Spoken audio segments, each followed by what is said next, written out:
अब हमारी अगली कैटेगरी है Indian of the year in energy transition. इस अवार्ड को देने के लिए हम अनुरोध करेंगे सेबी के पूर्व चेयरमैन यूके सिन्हा जी को कि वो मंच पर आए और अगले विजेता के नाम का ऐलान करें।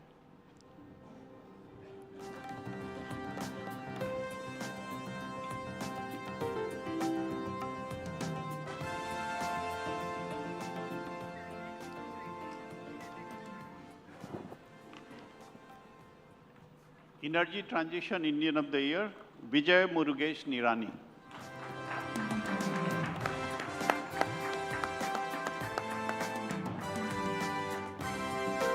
TrueAlt Bioenergy is at the forefront of the global biofuel revolution. Under the leadership of Vijay Murugesh Nirani, founder and managing director, the company has established dedicated ethanol production facilities across India to cater to the nation's rising ethanol demand. Guided by sustainability as its core principle, TrueAlt has forged strategic partnerships that generate additional income for over 2 lakh farmers while ensuring zero waste in its operations.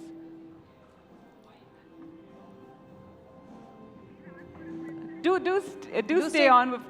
stay on with us, and we have a few questions we'd like to ask you. India's energy transition is such a crucial, thing right now for the country to go through by 2070. So, if you could tell us what TrueAlt's contribution is going to be to that transition. Thank you so much, NDTV, for this stupendous honor. I must say I should dedicate this award to the policymakers and the farmers. As a country, India largely depends on imports of its fuel. Over 70 to 80% of our fuel that we consume is imported, right? It's quite not something to be very proud of. But I must say the policies that the recent government has launched, we achieved our 10-year target in less than 5 years. That's the ethanol blending program. This one policy alone helped the country save close to 1 lakh crores per annum in foreign exchange. It's tremendous the way the potentials we as a country hold, be it compressed biogas, be it sustainable aviation fuel, all of these new energy, be it green hydrogen, all of these new energies can be created using agricultural waste, using biomass, and this can catapult our country to a next level. So I must say big kudos to the policymakers. This one especially is for them, for the way they're driving our economy and helping ये तो us. बस शुरुआत है। ये बताइए कि Bharat global और sustainable energy को अचीव करने में कितनी दूर खड़ा है? मेरे हिसाब से तो जैसे मैंने कहा madam, we have achieved our 10-year goal in less than 5 years. अभी 20% ethanol blending हमारा target था. We've achieved that in this year. We're supposed to do it the next year. We've already achieved it. We achieved it in less than 4 years. And there is a policy for sustainable aviation fuel. We start flying our aeroplanes using the fuel produced by our farmers. Our target of 2070 to be a net zero or a net zero emitting country, we are pretty sure the way we are going, if the policy continue, we have all the potential that is required for us to achieve it probably by 2045 or so. I would bet on maybe earlier than 2045, but we're definitely getting there.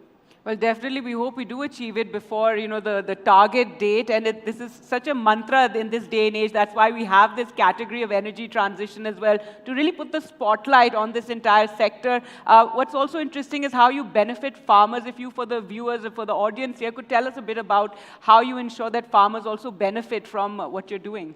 So I'll tell you, there's a very cyclical nature to this business. What we do is the agricultural produce that we get, which generally goes to waste, right? Be it the molasses that comes out of sugarcane, or be it agricultural biomass that we generate. What we are doing is, otherwise, which burns as per earlier, which is causing the AQI of Delhi. All of us are choking here. I lost my throat, in the last 2 years, right? So all of this can be avoided by better utilizing the energy there. So we have a lot of carbohydrates in them. We extract them, make it methane, make it green hydrogen, make all of these. Now, the circularity in this, the farmer produces these agri inputs, that's the biomass. We spend whatever the energy that we consume as consumers in a daily energy requirement. That fund is going back to the farmer. Now, it is empowering the rural-most bracket in the economy. So when a farmer or when the weakest of the person in the society is empowered, by default, there is a lot more buying capacity. If that buying power increases, as a country, we grow. The targets that our Honorable Prime Minister has of $5 trillion of economy, we're going to achieve it much sooner.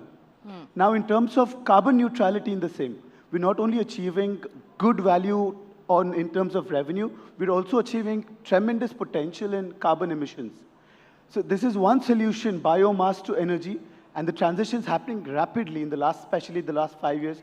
The global levels, be it the Paris Accord that's being implemented from 2024 onwards, the world is changing very dynamically. Again, Mr. Doshi has a fantastic Vari Energies. I think we all look up to him, the way he's driven his company. All of us, we are in a, like Dr. Jaishankar and Minister Ashwini Vaishnaw have said, we as industrial body are definitely in a Disneyland right now for us to continue our business. जी, जैसे आपने कहा कि हम target से बहुत आगे चल रहे हैं, फिर भी रफ्तार में ज़रूरी है कि हमारी प्राथमिकता हो, हमारी प्रायोरिटी हो, तो वो एक क्या ज़रूरी चीज़ है जिस पर सभी का ध्यान जाना चाहिए इस दिशा में? मेरे हिसाब से भी most important thing is to continue the policies that we make. Secondary is to promote the young tech, the new tech that is coming, because जब हमने solar या wind शुरू करे थे, back in the day, the prices were as high as 15 to 18 rupees a unit. Today, we stand at almost 2 rupees to 3 rupees a unit. It's a drastic drop in less than 10 years or 12 years. It's the same story that we carry with biomass or biofuels. Today, we are looking at some premium, which eventually will come down. When we began our ethanol blending story, the price of ethanol was less than 46. Today, it's at 71, as against the petrol or diesel price that's at 190 rupees a unit. So we have a tremendous potential for us to offset these traditional high carbon-based fuels. Like I said earlier, empowering the rural-most of person. Otherwise, what happened was this capital, whatever we would have imported, went to an OPEC country. Now it's going to a farmer. There's so much of nobility in this entire system. Right? I think we're already getting there. Well, that's wonderful to hear, especially the way it benefits farmers. Well, thank you so much, Mr. Nirani, for being here with us. Thank you so much, Mr. Sinha, for being here. And of course, the juries must have had a tough time deciding on that award. Thank you.